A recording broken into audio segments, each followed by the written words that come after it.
So we're excited to hear from Mark. Mark started out in fashion, so I don't know, like we're on a roll with the fashion guys, and then he was in finance for a while, and now he's in media.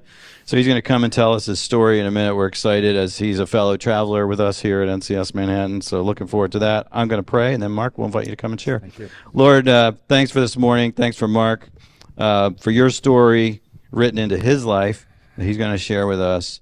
And thank you, Lord, that you have great things for each one of us.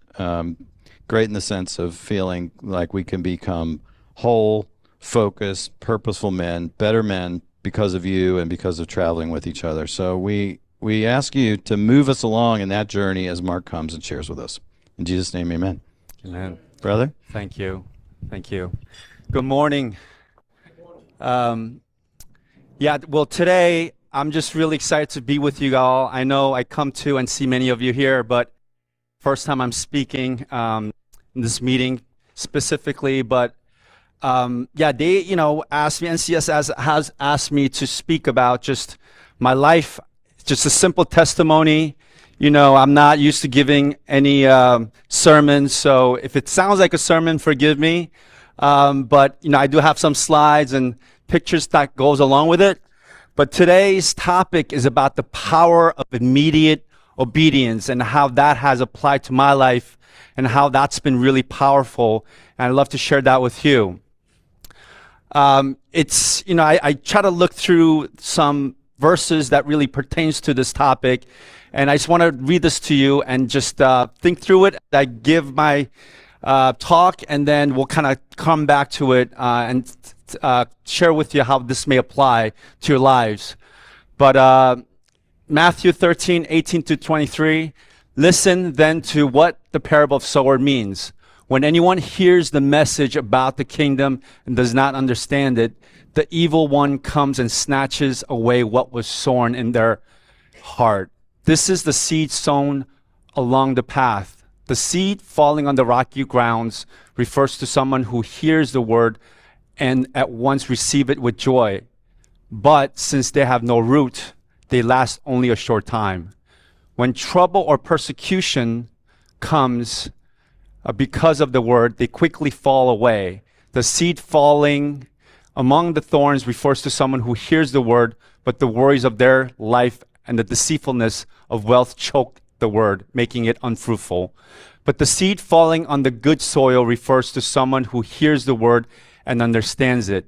This is the one who produces a crop yielding 160 or 30 times what was sown. And the next verse is James 2:19-26. You believe what there is one God. You do well. Even the demons believe and tremble. But do you want to know, O foolish man, what faith without works is? Dead? Was not Abraham, our father, justified by works when he offered Isaac his son on the altar? For as the body without the spirit is dead, so faith without works is dead also. So, let me just start out by saying that, there's three times in my life when God has spoken to me. And, he probably spoke to me way more than 3 times, but I thought I heard him 3 times. And then that's when I actually took action towards it. And the result was nothing short of miracle. I'm originally from Korea, South Korea. Everybody asks like South or North. Do not ask a Korean dude if they're from North or South. Okay, that's like completely disastrous. If I'm in the North, I would not be here. All right, period. So I am from the Seoul, South Korea. I immigrated to United States when I was 7. I was born in 1974, so when I got here, before I got here, I used to go to church, and my grandmother was an avid believer, and she prayed for us day and night. And eventually, we all came to Christ. Bless her heart, and just really grateful for that. And, I remember going to church one day in Korea. I was about 6 years old in 1980. And when I got home, I was knocking on the door and my mom wasn't home. And as a child, that was a very, just really distraught feeling. And I was just banging on the door. I was kicking the door. No one was answering. I didn't know if my mom was dead, if she ran away. I know my mom and my dad's relationship was very tumultuous. So, I remember at Sunday school, they said, just pray to God and he'll answer your prayer. And so I had this, just a pure, naive, attitude, and just prayed to God and said, God, show me where my mom is. Please tell me. And I earnestly prayed. I remember him giving me a vision, and I saw a marketplace nearby, which is about a half a mile from where I was, and it was a place where they were selling rice cakes specifically. I remember the lady who was selling it, so I immediately just ran over there as fast as I can, and she was right there. Literally, my mom was right there, and she thought for some reason I had an after-school program, what have you, and I just hugged her, and that's when I gave my life to Christ. I said, God, you answered my prayer, and and that was my first immediate obedience. I ran as fast as I can. And I think throughout the conversation as we're having today, there's something about your heart when it's soft. And when he talks about, the soil and why these seeds don't plant, because whether it's hard soil, whether it's shallow, or whether it's distracted and being distracted by the world, the soil becomes hard. But there's a portal when you are praying, or there are times when God is showing you things, when your heart becomes soft. And that's when you have to obey immediately. Otherwise, you lose the opportunity. And that's the recurring theme in my life. So I put up this Dallas TV series because before I came to the United States, the #1 show in Korea at the time was Dallas, which was between 70 and 91. It was about 1991. And I remember 1981 when this was coming out, and I was just fascinated by this wealth. And like you had this like a house, a mansion with the fountain in the middle. And when my dad first told me that we're going to the United States, I was like, oh my goodness, we're going to have this mansion. We're going to have this fountain in the middle. We're going to drive up. I'm going to wear cowboy hats. This is amazing. I was super excited. And then on top of that, this is me. Oh, this new slide did come up. This was me. This is right, I think, after when I got saved. And so I put this up May 5th because my dad said every day in the U.S., because we had this back then, Korea was still a third world country. We had this like fascination of America, how everything was made out of gold. You thought it was like this paradise, right? And May 5th was a kids' day in Korea, which means it's a national holiday. So there's no Mother's or Father's Day. There's Parents' Day and there's Kids' Day, and that's it. So May 5th was official Kids' Day where there was no school, okay?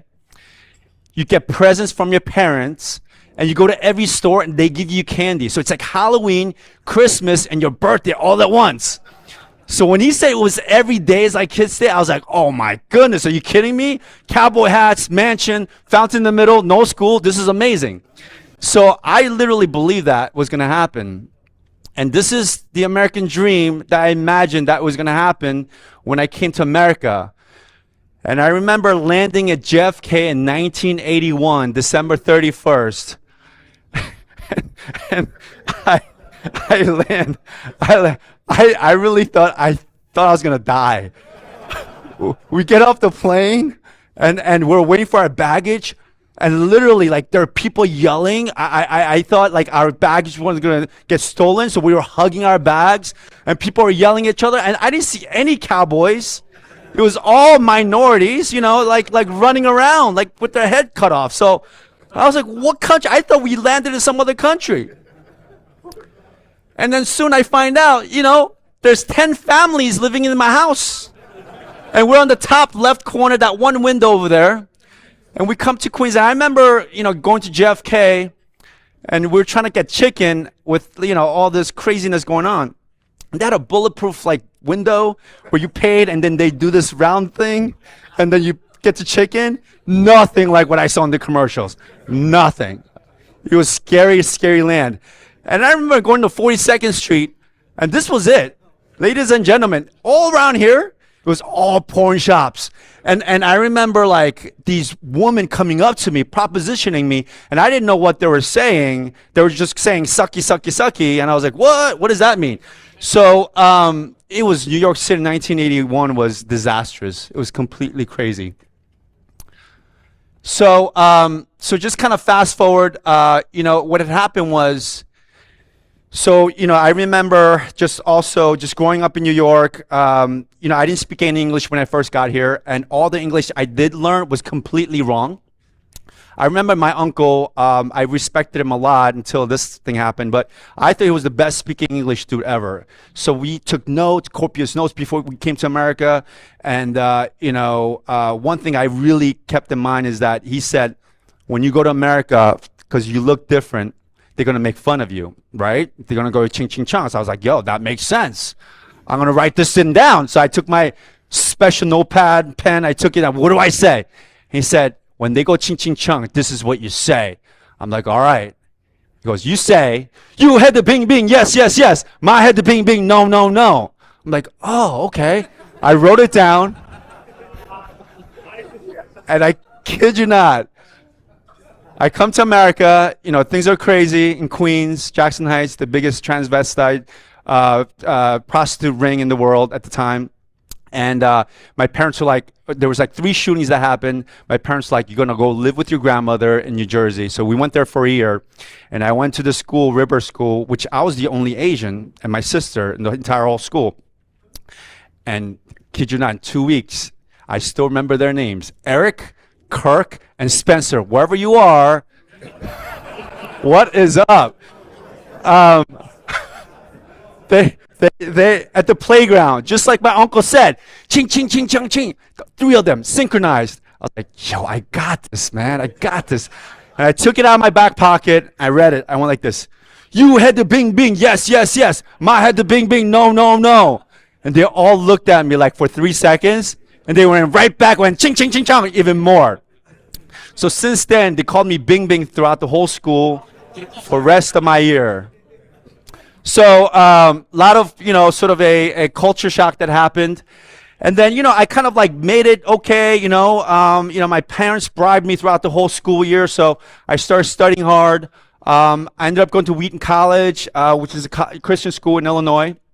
And then, I started getting into this whole book selling. I don't know if you guys are familiar with Southwestern Company back in the day before internet. So they kind of basically brainwash college students and make them go and sell books door to door.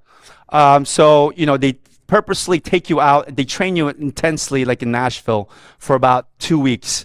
And it's probably now, I really give it credit to that for my ability to do my job well, because I've really learned what it means to knock on doors, get rejected, and be persistent, be able to still get back on feet and work through the problems and challenges. So when I attended, I remember we were broke. My dad, also just to give you a little context, my dad was, loan shark. He was a thug in Korea. He kind of came to U.S. to get away from that lifestyle, but his friends found him and said, "What are you doing? You're like, you shouldn't be doing this menial job." So he went to Atlantic City. So he was in and out of our lives. He went to jail a couple of times, and so my mom was left alone, and I basically was raised by a single parent.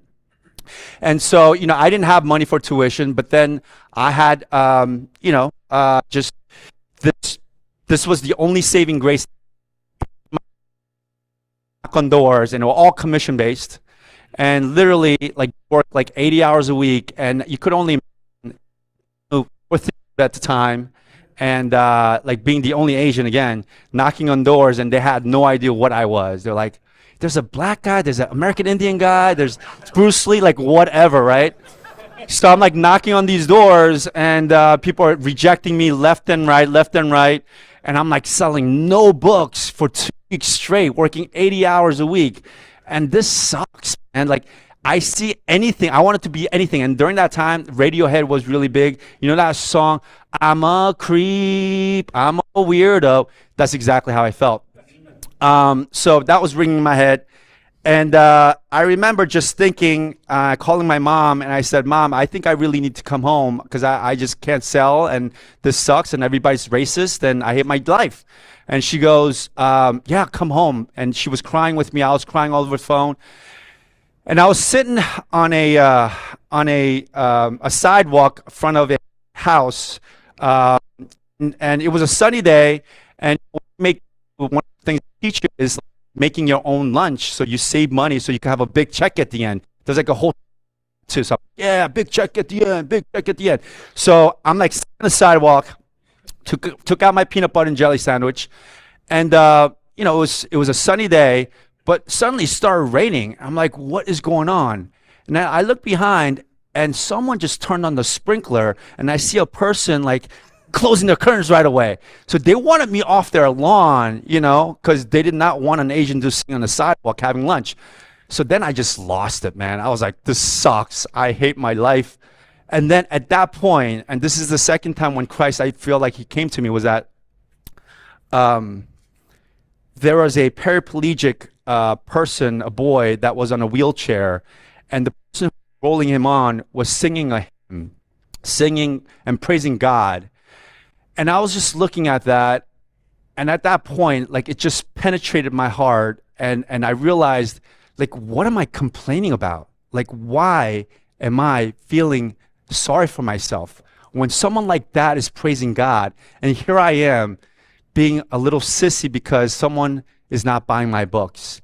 At that point, I decided to stay through the summer, butt off, and I ended up making $30 in 1995 or 4, and you know, being the top, I think I was number 30 out of 6,000 students for that summer, and it really gave me this incredible experience that I still carry on today.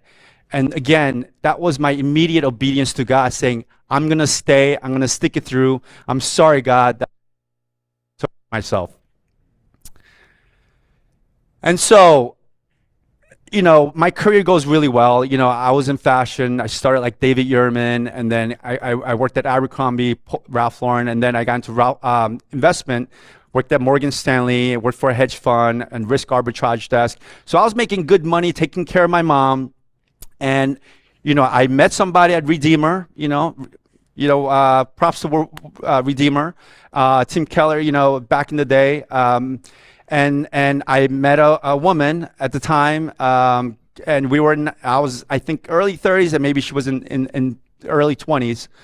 And we ended up getting married, you know. So it was pretty tumultuous in the sense that there was a sense of, you know, reluctancy. We were engaged, but we broke up. We got married again. I mean, we got engaged again, and we got married. And then, you know, we had a child together, Hunter, just really blessed with that. But our relationship was sort of rocky. It was up and down. And, you know, we were kind of falling away from faith, and we both were sort of like in this phase of our lives that we weren't sure. But then, you know, one night I had a dream, and this was vivid. It was a black and white dream. And it was one of those like Charlie Chaplin 1920s scene. And my wife at the time was holding a baby that wasn't mine. And she was crying, and she said, I'm sorry, I'm sorry, I'm sorry. And the baby was crying. And my daughter, Hunter, was crying as well. And I woke up from this dream, and I felt like very heavy-hearted. And then, you know, at the time, one of my best friends called me up and said, hey, I need to talk to you. So I go meet him at the local bar in Park Slope, Brooklyn. And he comes in, and then my wife also comes in with him. And this wasn't a dream. Like, it was like, what's going on? And he looked at me, he said, I effed up, man. She's pregnant with my baby. And then, you know, then I really didn't know if I was dreaming or not, because I just had this dream the night before. So I was trying to relate this. Am I still dreaming? Am I still like dreaming this? And then my wife looked at me, and the first thing from Queens, you know, from the ghetto, I saw a beer bottle, and I was going to hit him across the head, right? I was like, what's up with this? But I saw his face, and the spirit and the dream somehow gave me a forewarning. And again, this is another time when I realized that I needed to obey immediately from God, and I said the words, I couldn't explain these words that just came out of my mouth from the Holy Spirit was, I forgive you, let's get a beer. Those are the two phrases I said to him. And he looked at me and he was shocked. My wife got up and yelled at me and said, did you hear what he said? I'm pregnant. And just stormed out of the room. And there was a sense of this big relief at the same time. And, fast forward, they had a kid, they're happily married.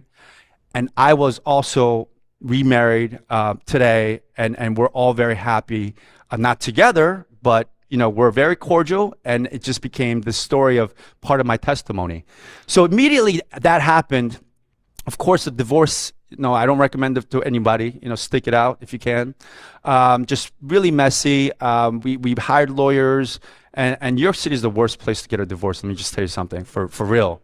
I mean, it's really bad. So that's another session. Anyway, so we go, and then what happens was as I was at the time, I met Marcus Chung, by the way, during that time, and we were both kind of going through this weird times. He had a different sort of business situation that didn't go well, and my marriage was on the rocks. So it was just really messy. But he was kind enough to come pray with me almost every single day for about 6 months. And during that time, what had happened was God said, share this testimony wherever you go. And, of course, I didn't have a job for 2 years. I ran through all my 401k. I had to give half of it to her. And it was just financially, I was struggling. I needed a job. And finally, I had a couple of interviews that were pretty high profile, one being at MTV Networks. And when I went over there, the Spirit really told me, do not take this job, instead share your testimony. And that just kind of I was really scared, and it didn't make any sense. But again, I obeyed immediately. I said, okay, this is what I'm gonna do. I went in for a job interview and I said, hey, I don't think I'm supposed to take this job. And the woman at the time who was running the MTV network said, what are you talking about? And I said, instead, I'm supposed to share this story with you. And I told her what happened with this dream, with my wife, with my friend, how it happened. And she looked at me, and we talked for about an hour and a half. And she said, I think God did tell you to come here. And I find out that she was also pregnant during her marriage. And she said her college friend was telling her about Christ, and she needs to call her. And I walked out of that room thinking, holy macro. Gentlemen, immediate obedience creates miracles. Do it when your heart is soft, and do it immediately. It's like a turbo boost for your miracles. So I had my second job interview over the phone. It was my second interview. Things were going well with MSG. They were looking to have someone run their distribution department. And I told them, after that, I had a little more courage. I was like, all right, well, this is meant to be, you know what I'm saying? So I was like, all right, you know what? I'm not supposed to get this job. I was a little more, little pep on the step. And they're like, what? And he goes, I told them exactly what happened, right? I probably made an even better story. I'm like, yo, what's happened? They're like, wow. And they said, I think you were supposed to tell me this. Get on a plane and go to Charlotte and meet with these guys from Inspiration Ministries. They're starting a new TV network, and you'll be perfect for that. They're looking to start a family-friendly network. So check this out. So I go. Although when I landed in the US to see my house, we didn't have a fountain. But when I got there,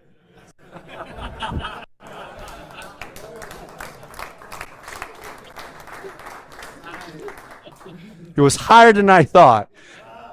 And I got there, and it was incredible. One interview, my whole interview, just sharing my testimony. I didn't tell them my credentials. Here's my resume. This is what happened to me. My wife, blah, blah, blah. You're hired. They hired me from one interview, which never happens. And I've been there still to this day for 15 years. And I got a new job. My first job interview, I meet my new wife. This is my whole family right here. 3 daughters. My first one, she had a previous daughter as well. and my youngest one is from both of us. And when we met, it was incredible as well, because she was going through a similar phase, and we met just in time. And so my final chapter is this. I came to, after that, probably about 10 years later, a person from a professor actually came to New York and prayed over me during lunch. And she said that the prayer was very specific and said, help Mark see what his purpose is here on earth while he's alive. That was a prayer. No one has ever prayed for me that way. And when that happened, the incredible vision appeared again, and it was this logo from, I don't know if you guys remember, Jesus Is My Homeboy t-shirt logo. It was really popular in the 90s and 2000s, and it was on the corner of my mind. And I literally called the person, the founder, and his name is Van Zanfrater, and I said, I know this is really weird. Again, immediate obedience. I sought him out. I didn't know what it meant. I called him up and I said, hey, I saw this logo. I think I'm supposed to do something. And the voice on the other end was like Morpheus from Matrix. I don't know if you've seen that movie. And he goes, I've been waiting for you. I was like, what? So immediately I got on a plane. I went to LA and met the dude. I was like, well, tell me, how did you start this? He said, I started this because there was this time when I got jumped by these gangsters and they were going to kill me for my money in 1980s, and they put a gun to my head, and I prayed to God, God, please help me. And he heard a voice and he immediately took it and spoke out and he said, Jesus is my homeboy. And the gunman looked at him and said, Jesus your homeboy? Jesus my homeboy too. And they let him go. And he said, it was a miracle. I could not believe it. I am so grateful. So I made this t-shirt called Jesus My Homeboy, the number one selling t-shirt of all times, sold 4 million copies. And all these celebrities started wearing them. From Kanye to Justin Bieber to Britney Spears, Brad Pitt.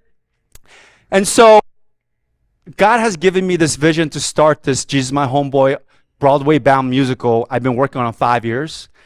And my whole dream that I've had for years is people lining up on backstage all around Times Square to get prayed on by Jesus. And I hope that this comes true, and I hope that's another story I could tell you guys someday.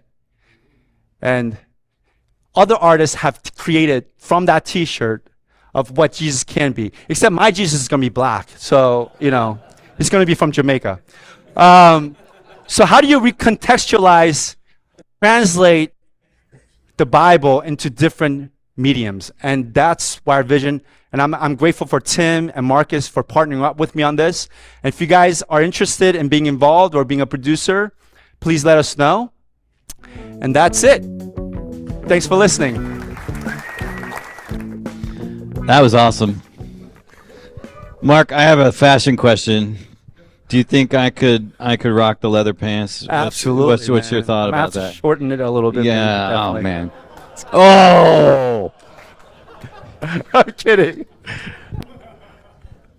That was great. Thanks for sharing your story, and especially the hard bits. Guys, before we get into some Q&A with Mark, I want you to turn to one brother, just one, just pair up, and I want you to think about this idea of, I'm just going to call him a prompting, when you just have this sense that you should do something, and you, in your journey, you attribute that to God. It's very clear, like God is telling you to do something, you need to obey it immediately. Some of you may be really comfortable with that idea, that God is prompting you to do something, prompting you or has prompted you to do something and you should just do it right away. Some of you may not, but you've had impressions or feelings like I really should do that.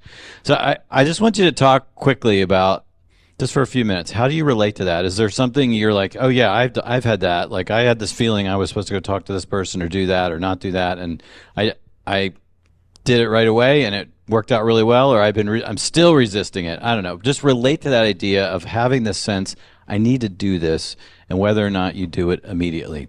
Take a few minutes to talk about that, and we'll be back with Mark after you guys get warmed up. Let's talk more about forgiveness and that like you're like, so God gives you this vision, you're not totally surprised, which is amazing, right? That's amazing. Right, your wife and your first wife, and you just say it, I forgive you. And what were like downstream from that? Like were there challenge, like what were challenges that came, like was it like you're done, or was it more like things came up and like you said you had to go through a divorce, all this stuff, like Yeah. what was forgiveness like post that traumatic event? You know, I think what happens is forgiveness was something I did because it wasn't what I wanted, but it was obedience to God. And I do think that when your obedience always comes with sacrifice, you know, it just happens. Like when you declare obedience or forgiveness, there's definitely a big sacrifice you have to make. And I remember just like thinking, you know, the verse where obedience is to obey is better than sacrifice. It's not to say sacrifice is bad, but obedience comes first in order to give your sacrifice, because it can't be the other way around. And for me, I had to sacrifice like my relationships. You know, I had to sacrifice the marriage itself, and taking the reality of what that means. And it was hard, man. Right after that happened, my initial fact was, what the heck happened? And like, why did I just say that? Like, you know, there's like this regret, right? You feel like, holy crap. And then, you know, it ended up that my wife at the time was upset, and she didn't even let me see my daughter because she thought I was crazy that I was able to do that. But then, you know, another verse comes up is, you know, I think you use combination of different verses that really helps you. I call it like the remix of verses, and it makes it stronger. And another verse, aside from to obey is better than sacrifice, is the verse where I believe it's in 1 Corinthians, where it talks about take every thought in captivity and make it obedient to Christ. So these evil thoughts will come up after that. Like when you're trying to obey, and when you're doing that, these thoughts of suicide, thoughts of killing, thoughts of just regret, all comes together. But you have to take it and make those things obedient to Christ. So it's not enough for you to be obeying God, but you got to take those thoughts and make it obedient to Christ. And then lastly, you know, one of the most powerful thing I heard actually was from Tony Robbins was, you know, the word decision. When you make a decision to obey, or a decision to do anything, the word decision comes from the root word incision, which means to cut off everything else. So when you cut it off, it becomes more clear that that's what you have to focus on. So, you know, I think it's a combination of all those things. But definitely, when you're obeying, it's not an easy thing, but you have to prepare. But you have to have accountability partners too. I mean, once you declare that, like when Jesus, you know, and Marcus and I talk about this verse all the time, which is tattooed on my arm, is, you know, when Isaiah 61 in Luke, you know, 4, Jesus goes up there and he opens the scroll and he reads Isaiah 61, right? Which is basically his mission statement. You know, Spirit of the Lord is upon me. Free the prisoners. He saved the poor. He said this. And then right then he took that mission and obeyed and closed the book. He said, this is completed. And he just sat down. Like if he didn't do that, he would not be doing what he did. So those things, immediate obedience with accountability to make that happen is, I think, really important. It's great. Say a little bit more about your dad, and you know, you're a father. You got 3 daughters. It sounds like that was a complicated relationship a little bit. And how are you striving to be a different father? Yeah, that's a hard one because you know, I go back and forth in terms of forgiving. My dad passed away, and you know, he caught hepatitis C while I was in jail. And I honestly, I feel like I forgive him sometimes, but sometimes I don't. And I don't know if I truly, you know, it's one of those things where when someone passes away, it's hard to forgive them because you don't get to speak to them. And if you have any, one that you haven't forgiven yet, that's one thing I regret. I wish I spoke to him in person and maybe not tell him that I forgave him, but just kind of have that posture and be able to communicate that to him. But, my dad, he grew up on his own when he was 12. It's a really sad story because he left his house because he felt like he was not wanted, because my grandmother at the time came to U.S. And was dating a Jewish man in the army. And, he was sort of ashamed that she was dating she was dating him in Korea. And when it was in Korea, she didn't tell him that she had another son. She had two sons because he ran away. And when he came back, his mom said, I told him that I only had one son. So he felt very rejected by his own mom. So he grew up on the street and he became, pretty notorious. He had he had a whole gang that was in part of the police force. And so he had this organization there. I didn't know what he did. All I know was that it was very volatile, and he got into a lot of fights. I've seen a lot of street fights that I witnessed with him. He tried for a while. He came to the U.S. and he tried to have a normal life. He worked in a deli. He did this menial jobs to get back just on a normal life. But, he was too kind of spread and people knew him.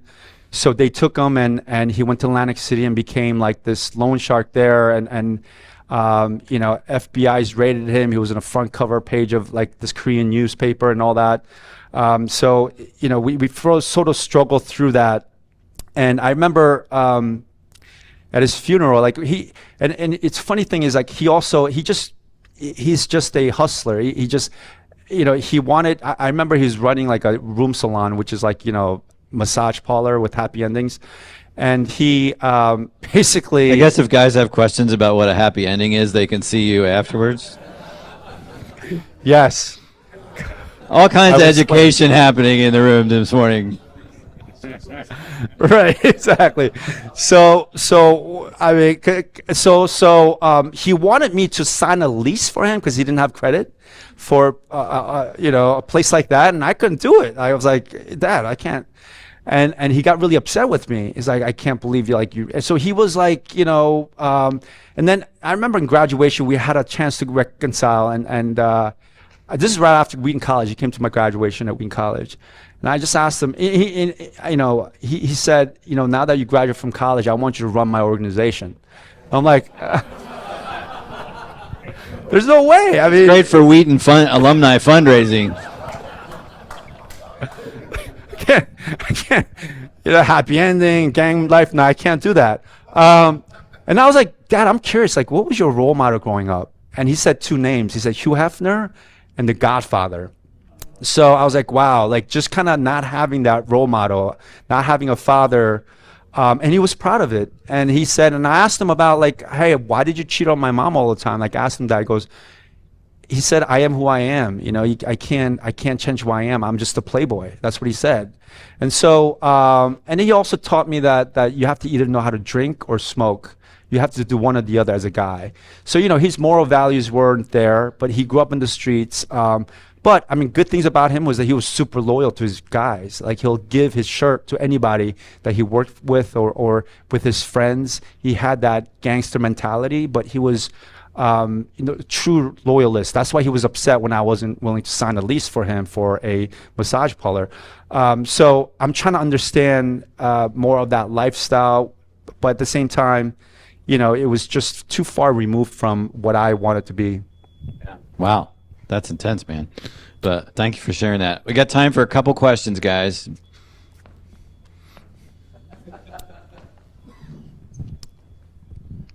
So, Mark, you gave some examples of where you heard something and fairly quickly you acted and you saw the results. Can you give an example or two of where you heard something, you did it or didn't do it, you're waiting for the result, and it's maybe 6 months or a year later. So in the interim, you're like, was I doing the right thing? Did I hear the right message? Are there a couple examples where the payout or the results were down the road? That's a good question. I'm just trying to think through it.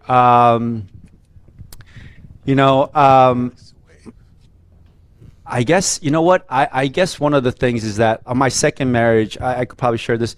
My current wife, Monique, you know, I didn't know if I was to marry her or not. You know, like I just didn't know after that first marriage, right? So I met her. She was working at a bar, so that setting was also kind of like questionable. The first wife I met at church, so how, you know, what can happen if I married a girl from a bar? You know, so I'm just kind of like weighing my options, you know. And I was like, God, like, show me, like, you know, if I should marry her or not. Like, I didn't, you know, I kept asking that question while we were dating for 3.5 years. And I was waiting, and you know, I was going to obey, like, according to what he said, but I was waiting for his answer, but I didn't hear from him. And then my daughter, Hunter, one day when we were hanging out, came up to me, and she said, my first daughter said, Dad, I want Monique to be my wife. I mean, want you to be my mom. I want her to be your wife. And when I heard that, I felt like there was like a waiting period that I waited for God's answer. And I think during that duration also, we went through some transformation, like with her and I. So we weren't ready to get married, but as I waited for his answer, that's when he used my daughter to communicate that to me. And then we ended up actually holding out and not having sex till we got married for 3.5 years, which to me was a miracle. I mean, come on, like, it was crazy. But it happened. We both did, and we knew it was the right relationship. And we've been married for 12 years now, and we're super happy. That's awesome. Yeah. Great. As long as you don't pitch mixed, Jesus. Yes, yes, sir. Mark, great. Thank you so much for sharing your story. Absolutely. Question, you know, when I think of my dad, you know, he was very unfaithful to my mom, hurt a lot of people, and I struggle with my son connecting with my father. How do you explain your dad's legacy to your kids? That's a really good question. You know, I do talk about my dad with my kids, just in terms of things that I think he is very, I think, good at, like most, you know, or positive attributes. I certainly don't tell them that, you know, my dad was a compulsive, sort of like, you know, unfaithful person. But, you know, I'll be honest with you, even when he was around, I didn't have I wasn't super comfortable having him, and it also helps that he doesn't speak English, so, you know, there's no communication there. But, you know, the thing is, I just felt unease about that. But then I also wanted, you know, I don't know if I have a great answer for that, to be honest with you. I think I tell them about the grandpa that I kind of admired in ways of his strength, his fortitude, his loyalty. But I just kind of, I guess, selectively talk about those things. Yeah. I really like that answer. I think the idea is we're supposed to honor our parents. That doesn't mean we have to trust them. Right. And so you're finding the things you could honor in your father, but you wouldn't, like, you just wouldn't send your kids to hang out with him for the weekend or something Right. like that. Like, that's not happening. And that's why. That's wisdom. Yeah. And I love the way you parse that. That's really good. One more, Parker. Mark, thank you for sharing. Can you talk about why and how your second marriage is better than your first one? And not from the perspective of, I just chose a better woman and life is easy. But how have you changed and evolved and adapted as a man to make your second marriage better? Oh, yeah, that's a great question. Honestly, like, I think also we're very transparent with everything. Like, everybody, we have each other's past close to everything. There's no hiding. I think that was a big difference. So, I mean, I think it's simple as just being able to share everything, and her picking up my phone and being able to go through anything she wants, and same way that there's no secrets between us. And I think when you have that, I know it doesn't sound like a huge thing, but it's a big thing. It makes a big difference as well. And also, I mean, the date nights are really important, man. Like it's so easy to just go months without doing that. And so every Friday morning, at least, we get to touch base, because, you know, I mean, as a guy, you know, she stays home, and in my mind, sometimes, like, yo, what is she doing all day, right? Like, you have this thought in your head, but you don't want to say that to her, right? So we get together and we make like a checklist of things, like, hey, let's do this, and she communicates what she did and all that, and oh, that's okay, I got you. So it kind of dispels some of these doubts that I have in my head, but like those things could get to you, like those resentment for men, I think, kind of boils if you don't talk about it, and like, so yeah, I think just transparency is huge, which I didn't have before. Excellent. Well, guys, we're going to have to leave it there, but let's thank Mark. Man, what a great story, brother. And I think, a really actionable challenge, right? We get those promptings, do it. Woody's going to come up and close us in prayer. And while he's on his way, guys, there's some things I thought you could talk about before you go. Again, I think it's just better just to pair up with somebody. But I'm thinking of what was on the other side of all these promptings, and one was to stay.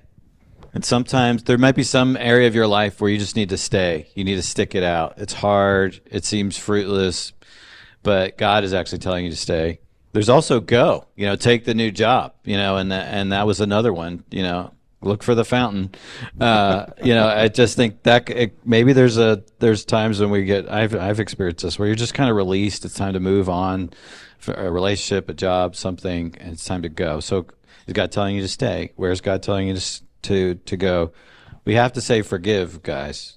Like sometimes God is telling us to forgive, which was a choice that you then kept implementing over time. And I think, we're supposed to forgive. It's not just for you, but it is for you, as well as the person you forgive, and for God who asks us to do it. And the last one I want to mention, because it's we don't know all you guys, but part of what God showed you is that you should trust Jesus. That very first time, and we talk about Jesus, friendship with Jesus, guys. It's a relationship that you intentionally and consciously embrace. You embrace him. He's the leader of the universe. He wants to be the leader of your life. He's not standing at a distance, pointing his finger, saying, be better, suck it up, and I'll come back and check on you. He's saying, I love you so much. I died for you. I will empower you in this new life. Receive my grace. And I think maybe that's it for some of us. Like, that's the prompting. And that's where it all started for you, Mark. And so we just so appreciate your story, brother. Oh, thank you. And guys, I just urge you to take a minute and talk about your big takeaway before you leave today. And Woody, pray us out. Thank you. What I liked, the one statement you made that really caught me was, this is very low, I don't know if you guys can hear me, was obedience is the gateway to your miracle. Mm-hmm. That was pretty powerful to me, to think about that. Just that simple daily obedience, you hear it and you obey. And that's God, the Holy Spirit, working in our hearts and lives. Thank you so much. Let me pray. Lord, thanks for today. Thank you for Mark and his story. Obviously, it's a challenging story. A lot of troubles along the way. The racism that he faced, the aloneness, being an outcast, having people do things to him that were untoward, people that should live together in peace and harmony. But how he has continued to rely on you, and you continue to work in his heart and life. Although none of us are perfect, our heart is to obey you and to do what you want us to do immediately, not wait till tomorrow, not think about it next week, today. Today is the day that we should do it. So thank you for his example.